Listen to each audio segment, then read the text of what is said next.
Hello, me voici de retour dans mon atelier pour 2 nouvelles commandes pour 2 clientes différentes. J'ai 3 toiles à faire. La première toile, c'est un gros format, 40 par 60 que j'ai fait livrer de chez Homer de Serre. Livraison gratuite, c'est merveilleux, pas besoin d'aller en magasin, pas besoin de se casser la tête pour l'auto. Les autres commandes, l'autre projet, j'avais tout acheté les toiles chez Michaels, puis j'avais été les chercher moi-même avec mon auto, mais c'est un petit peu plus de manutention. Donc la toile d'inspiration, là, j'avais montré plein de toiles à la cliente. Puis hier, j'ai renvoyé celle-ci, puis j'ai dit « Est-ce que t'aimes ce genre-là? » Puis elle a dit « Oui, wow, c'est ça que je veux. » Donc au départ, elle voulait une toile noire avec du rouge dedans comme accent. Puis quand elle a vu, elle a dit « Ouais, ben peut-être du bleu finalement. » Donc je vais m'amuser. Je vais sûrement ajouter des petites insertions de rouge au travers, mais ça va être noir, gris, argenté, blanc. Comme couleur principale avec des petits punchs de rouge. Donc ça va être fait avec un peu de silicone et beaucoup de séchoir et beaucoup de peinture. Donc je vais m'amuser. Je lance le projet maintenant. Je vais essayer de filmer des bouts là, de la toile. Puis je vous montrerai ma deuxième commande dans un deuxième temps, là, quand je serai rendue à cette partie-là. Bon, me revoici. Mon fond est fait. Finalement, j'ai utilisé 3 sortes de noir. Un noir mat, un noir un peu plus lustré, puis un noir métallique. Puis là, je vous montre la partie plus fun. Je rajoute du argenté pour rajouter des épaisseurs de peinture un petit peu, pour que ça fasse un bel effet. Je vais remettre du noir un peu dans mon centre. Noir métallisé, puis le noir qui est un petit peu plus liquide aussi.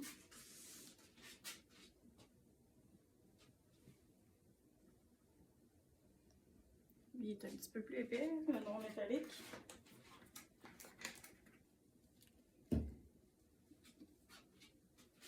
Je veux des nuances de gris dans ma toile.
Alors, comme on voit sur la toile, j'avais pas suffisamment de peinture pour me rendre jusqu'au bord. Donc, j'ai repassé une spatule et j'ai refait une coupe de passage au séchoir avec des nouvelles lignes de peinture. Et je vous montre le résultat final après plein d'essais.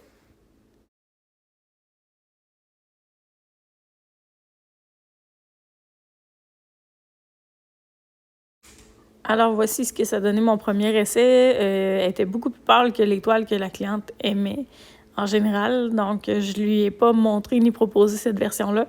Je trouvais qu'elle était trop pâle, trop colorée, qu'il n'y avait pas assez de noir comparé aux toiles qu'elle avait sélectionnées là, quand elle était venue voir les miennes. Donc, j'en ai refait d'autres. Sans succès.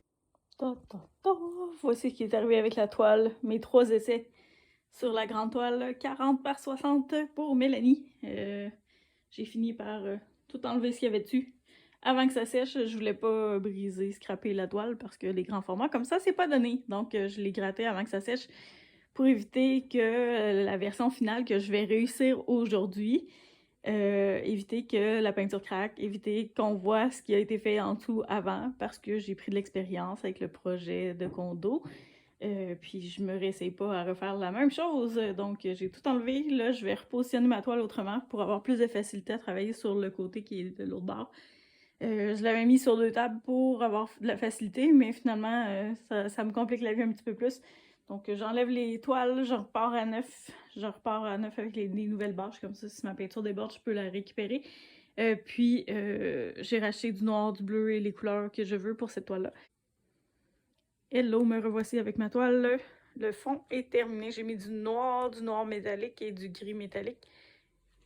Et là, je m'apprête à essayer de faire l'effet eau, l'effet splash qu'il y a dans celle-là. La faire sur la grande toile, le grand format. Donc, voici le résultat final. Je la trouvais sombre et je trouvais qu'il manquait un peu de détails dedans. Entre autres, la zone noire là, était pas tout à fait à mon goût. Je trouvais qu'elle était vraiment plus opaque. Donc, j'ai décidé d'essayer d'ajouter des gouttes de silicone pour refaire de la texture, refaire des bulles, refaire sortir des couleurs, puis un petit peu plus de détails. Donc, une fois que le silicone est appliqué, on voit qu'il apparaît beaucoup de couches en dessous de la peinture. Ça repousse la peinture noire un peu et ça fait apparaître d'autres détails dans la peinture, dans la toile. Donc, on le voit, je vais vous montrer un petit peu plus près ce que ça donne. Mais c'est ça, on voit plus un effet dentelle, un effet gouttelette sur la toile. Fait que ça fait un bel effet au final. Puis ça fait ressortir des détails dans la peinture qui apparaissaient pas initialement. Donc, on voit là toutes les petites nuances, les bulles grises là-dessus. Et il y a des beaux détails qui apparaissent au niveau du rouge et des couleurs. Donc, ça fait un effet dentelle noire par-dessus les autres couleurs. Il y a des belles zones comme ça là, dans le turquoise et dans le rouge. Donc, ça fait mélanger un peu plus les couleurs. Ça ressort les contrastes. Donc, une fois que l'icône a été appliquée, là, était vraiment à mon goût. Je la préférais comme ça. Puis là, et sur ce que vous voyez, la peinture n'est pas sèche, mais au séchage, elle va pâlir beaucoup. Elle va devenir plus gris charcoal. Je vous montre certains détails parmi ceux que je préfère dans la toile. Et ensuite, je vais vous montrer le résultat une fois séché. Ici, on dirait vraiment une toile d'araignée dans la zone turquoise. C'est vraiment beau. Et un petit effet dentelle dans le noir, le blanc, avec les couleurs. Donc, ça fait des beaux dégradés de couleurs. J'aime beaucoup ce que ça donne. Donc, de proche, là, il y a 1 million de petits détails, le fun. 60 par 60. La zone noire qu'on va illustrer va devenir mat comme le reste. C'est en train de sécher. Il y avait beaucoup de peinture dessus, donc ça va prendre une couple de semaines.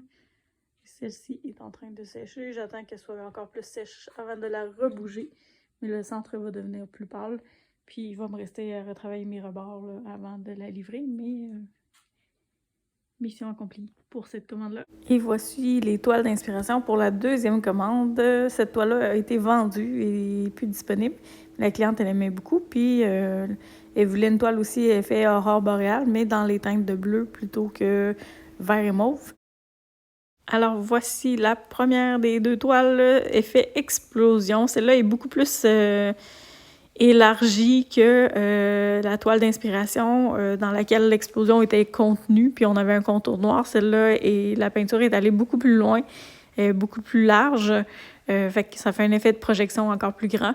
Je l'aime beaucoup, la cliente. Ça a été un coup de cœur dès que je lui ai montré celle-là. Moi, je l'aime énormément. Dès que la peinture s'est développée sur la toile, c'est wow, là, les couleurs et les effets. J'ai rajouté quelques projections dans les couleurs or et bleu métallique, mais elle a été assez rapide à faire. Ça s'est bien passé de ce côté-là. Pour les aurores boréales, c'est une autre histoire. Chose qui est importante à savoir, c'est impossible de refaire 2 fois la même toile avec les techniques que j'utilise. Donc, c'est sûr, ça va être toujours différent. Je m'inspire d'eux, puis de toute façon, je ne veux pas faire 2 créations pareilles. J'aime que tout soit unique pour les clients. Ça serait plate là, d'avoir des repros et des toiles pareilles comme les autres. Donc, j'aime ça, faire des résultats uniques à chaque fois, de toute façon. Donc, quand vous voyez passer une toile que vous aimez, qui a été vendue, on peut s'en inspirer, mais jamais refaire la même. Maintenant, parlons des aurores boréales. Revoici en fait la toile d'inspiration pour le projet dans les teintes de bleu. Alors voici mon premier essai pour la toile. J'avais fait 2 lignes de couleur. J'ai penché ma toile des 2 côtés pour étirer la peinture. Chose qui est plus facile à faire sur un format 24-48 que sur un format 24-24. Donc, je me suis rendu compte que 2 lignes, peut-être que c'était chargé un peu plus. La cliente aimait moins cet effet-là. Puis c'est correct, dans le fond, c'est pour elle, c'est une commande spéciale. Moi, je veux que ça lui plaise à 100%, pas à 50%. Donc, c'était pas un coup de cœur. J'ai décidé d'en refaire une autre proposition. C'est quelque chose que je fais régulièrement. Sur des plus petits formats, souvent, je vais faire 2 propositions. Sur des grands formats, j'en fais un premier, je propose, puis on ajuste en cours de route. Là. Donc, tant que la peinture n'est pas sèche, on peut retravailler la toile. Et dans ce cas-là, j'ai fait une deuxième proposition avec le feedback que j'avais eu concernant le turquoise à retirer. Puis peut-être quelque chose de moins chargé, de moins lourd et de plus bleu, de plus punché au niveau du bleu. Donc, voici la deuxième proposition, un petit peu moins chargée. Au lieu d'avoir 2 lignes d'aurore, on en a une seule qui est plus étirée. Là, je travaillais sur un format 24 par 24 qui est plus difficile à travailler qu'une 24-48 pour ce style de technique-là parce que j'ai moins grande surface pour bouger ma toile et faire couler la peinture. Donc, c'est sûr que mes lignes vont être moins étirées que sur un format allongé. Donc, j'ai travaillé dans les bleus. Le turquoise dans la première toile, la cliente l'aimait moins. Donc, j'en ai pas mis dans la deuxième. J'ai été vraiment dans les bleus, dans les noirs.